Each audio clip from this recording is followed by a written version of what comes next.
I spent $500 on breakdowns and industry reports on how the biggest artists are actually blowing up, how they are doing their businesses, and what I found, nobody is talking about the real stuff. Actually, the system behind with their music hits different every single time. I'm gonna show you exactly what I found and how the indie artists right now are copying this model and blowing it up. So stop yapping and let's fucking get it. The first thing first, what I actually noticed is when I went deep on a Drake, Kendrick, Ghana, and few other artists, they are not out there experimenting with random producers every single project. Drake has Noah 40, Kendrick has Soundwave, Gunna keeps coming back to the same 3 or 4 the same producers.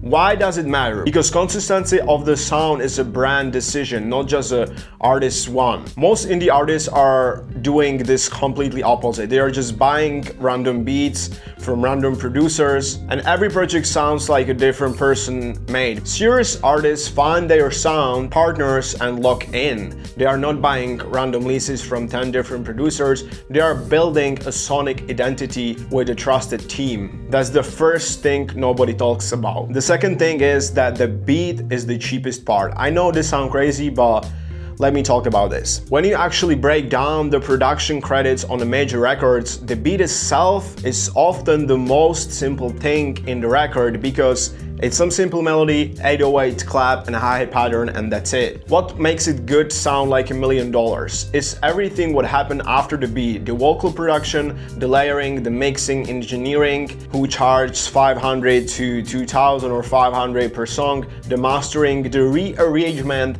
that happens in the studio session. Kendrick's Lamar song Humble beat is famously simple. What makes it classic is the production treatment. Most indie artists spend all their money on exclusive beat and they record it in a bad room with no mixing budget. The results sound cheap, not because the beat was bad, but because the investment was in the wrong place, to the exclusive beat, not to the right sound, the right producer and stuff like that. The first thing is they treat every rollout like a business investment. This one is that factors the artist going somewhere from that ones who stay stuck. When I looked at how major artists approach a project rollout, they are reinvesting a percentage of every check back to their sound every single time. It's not like, let me save up and maybe do a project next year. It's actually like investment cycle. The indie artists I see blowing up right now on YouTube, Spotify, TikTok, the ones getting signed deals,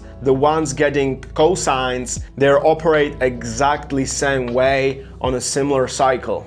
They book the mixing engineers, the investment in the professional recording sessions. They think about their sound like it's a product, not the artists who treat music like a hobby get hobby results.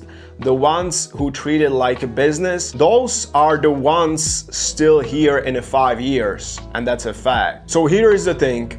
Everything I just broke down, the consistent team, the investment, the business mindset, that's not just for artists with label budgets. The artists I work with are doing this right now. We build a sound together, we are consistent with it, and we are treat every record like it needs to be ready for a playlist or a sign opportunity. That's the standard. If you are watching this and you recognize yourself, you've got the drive, you got the vision, you just need the right production partner. That's what I want to talk to you. Link in the description. Come ready with your references, your projects, goals, and your timeline. Let's build something serious. Another thing what I actually see that major artists are doing who are actually blowing up right now is they are doing a content. And they are not doing some random content shit like they are going to post every month 2 times or something like that. They are actually posting consistently. That's the same thing with a business. When they make some money, they already investing in the bag to mixing and mastering and beats and to their producers. But the thing with the content is that if you actually wanted to be consistent with the content, you need to have so many ideas. You wanted to know what day you are going to post what and stuff like that. So kind of next thing what I actually noticed is they are consistent with the content. I don't mean like the basic content like the reels and TikToks. I mean clips. I mean everything what you can put out with yourself. It's your content, it's your brand, it's yourself, and that's gonna actually help you to make your better personal brand, and you actually actually going to stand out from any other artist, because like, how many artists do you know that they are doing consistent content? Bro, like not many, you know? So that's another thing what I actually noticed. If you like this video, please leave like, comment, subscribe, follow me on my Instagram. And if you are a serious artist and if you are ready to take your career to the next level, just DM me on my Instagram or hit the first link in the description, and I see you on another side.